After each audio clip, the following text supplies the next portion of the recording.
Terima kasih Anda sudah menonton video ini, dan terima kasih pula untuk dukungan subscribe dari Anda.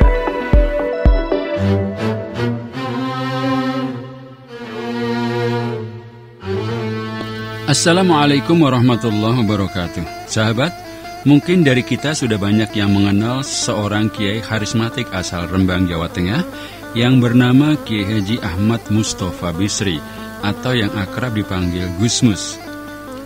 Namun masih kurang afdol rasanya kalau kita tidak sekalian mengenal ayah beliau, yakni Kiai Haji Bisri Mustofa. Nama asli Gus Mus dan ayahnya memang hampir sama dan punya kiprah yang hampir sama pula. Kiai Haji Bisri Mustofa, ayahanda Gus Mus, hidup dalam 3 zaman, yaitu zaman penjajahan, zaman pemerintahan Soekarno, dan masa Orde Baru. Kiai Bisri Mustofa merupakan satu di antara ulama Indonesia yang memiliki karya besar. Beliaulah sang pengarang kitab Tafsir Al-Ibris Li-Ma'rifah, Tafsir Al-Quran Al-Aziz. Kitab Tafsir Al-Ibris ini selesai beliau tulis pada tahun 1960 dengan 2.270 halaman yang terbagi ke dalam 3 jilid besar. Bukan hanya itu saja, bahkan masih banyak karya-karya di bidang lain yang dihasilkan Kiai Haji Bisri Mustofa, seperti tauhid, fikih, tasawuf, hadis, tata bahasa Arab, sastra Arab, dan lain-lain. Kiai Haji Bisri Mustofa lahir pada tahun 1915 di desa Pesawahan, Rembang, dengan nama asli Mas Hadi. Adapun asal mula nama Bisri ia pilih sendiri sepulang dari menunaikan ibadah haji di kota suci Makkah. Kiai Haji Bisri Mustofa adalah putra pertama dari 4 bersaudara, pasangan Haji Zainal Mustofa dengan istri keduanya yang bernama Hajah Khotijah. Saat usianya 20 tahun, Kiai Haji Bisri Mustofa dinikahkan oleh gurunya yang bernama Kiai Khalil dari Kasingan dengan seorang gadis bernama Ma'rufah. Saat itu usianya 10 tahun, yang tidak lain adalah putri Kiai Khalil sendiri. Dari pernikahan inilah Kiai Haji Bisri Mustofa dianugerahi 8 anak, yaitu Khalil, Mustofa, Adib, Faridah, Najihan, Labib, Nihayah, dan Atikah. Dari ke-8 putranya, Khalil atau Kiai Haji Khalil Bisri dan Mustofa atau Kiai Haji Mustofa Bisri adalah 2 putra Kiai Bisri yang hingga kini paling dikenal masyarakat sebagai penerus kepemimpinan pesantren yang dimilikinya. Kiai Haji Bisri Mustofa wafat pada 16 Februari 1977 di usia 63 tahun. Ketika itu warga Indonesia sedang menyongsong pemilu 1977 pada masa Orde Baru. Bisri Mustofa yang lahir dalam lingkungan pesantren, sejak umur 7 tahun, beliau belajar di Sekolah Jawa Angkaloro di Rembang. Di sekolah ini, Bisri Mustofa tidak menyelesaikan sekolahnya, karena ketika hampir naik kelas 2, ia diajak oleh orang tuanya menunaikan ibadah haji di Makkah. Rupanya inilah masa di mana beliau harus merasakan kesedihan mendalam karena sang ayah menderita sakit di sepanjang pelaksanaan ibadah haji dan dalam perjalanan pulang di pelabuhan Jeddah. Ayahnya yang tercinta wafat. Sepulang dari Tanah Suci, Kiai Haji Bisri Mustofa kembali melanjutkan pendidikannya di Holland Indische School atau HIS di Rembang.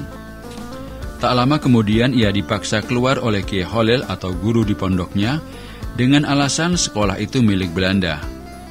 Akhirnya ia kembali lagi ke sekolah Angkaloro sampai mendapatkan sertifikat dengan masa pendidikan 4 tahun.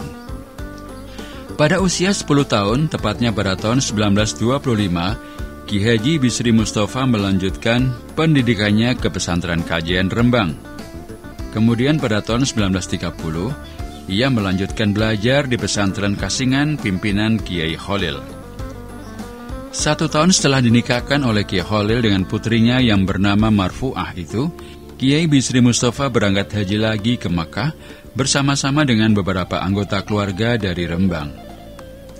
Akan tetapi, seusai menjalankan ibadah haji, Kiai Haji Bisri Mustofa memutuskan untuk tidak pulang ke tanah air, melainkan memilih bermukim di Makkah dengan tujuan menuntut ilmu di sana. Di Makkah, beliau belajar dari satu guru ke guru lain secara langsung dan privat. Di antara guru-guru beliau, terdapat ulama-ulama asal Indonesia yang telah lama mukim di sana. Setelah lebih dari 2 tahun menuntut ilmu di Makkah, tepatnya pada tahun 1938, Kiai Bisri kemudian pulang ke Kasingan atas permintaan mertuanya. Setahun kemudian, Kiai Holil atau mertuanya wafat. Sejak itulah Kiai Haji Bisri Mustafa menggantikan posisi guru dan mertuanya itu sebagai pemimpin pondok pesantren. Dalam mengajar para santrinya, beliau melanjutkan sistem yang dipergunakan kiai-kiai sebelumnya, yaitu menggunakan sistem balah atau bagian menurut bidangnya masing-masing.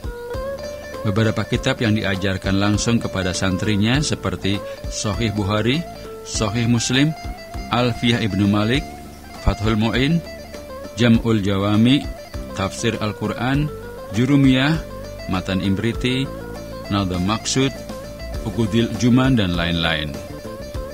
Di samping mengajar di pesantren, beliau juga aktif dalam mengisi pengajian keagamaan di masyarakat. Penampilannya di atas mimbar selalu mempesona para jamaah, sehingga beliau sering diundang untuk mengisi ceramah dalam berbagai kesempatan di luar daerah Rembang, seperti Kudus, Demak, Lasem, Kendal, Pati, Pekalongan, Blora, dan daerah-daerah lain di Jawa Tengah. Selain sebagai ulama yang gemar menulis, Kiai Haji Bisri Mustafa juga dikenal sebagai seorang orator atau ahlu pidato. Menurut Kiai Haji Saifuddin Zuhri, Kiai Bisri mampu mengutarakan hal-hal yang sebenarnya sulit menjadi begitu gamblang, mudah diterima semua kalangan, baik orang kota maupun desa. Kiai Bisri Mustafa memang sosok yang luar biasa pada zamannya. Bukan hanya keilmuannya yang luas, namun juga daya tariknya, daya simpatik dan daya pikat yang memukau siapa saja yang berhadapan dengan beliau. Kiai Bisri Mustafa juga dikenal sebagai orator yang kondang, bahkan beliau sering memberikan ceramah di berbagai daerah. Kemampuan komunikasi yang handal di atas panggung menjadikan beliau sering disebut sebagai singa podium. Dalam pidato, Kiai Bisri banyak hal-hal yang berat menjadi begitu ringan, sesuatu yang membosankan menjadi mengasihkan, sesuatu yang kelihatan sepele menjadi amat penting.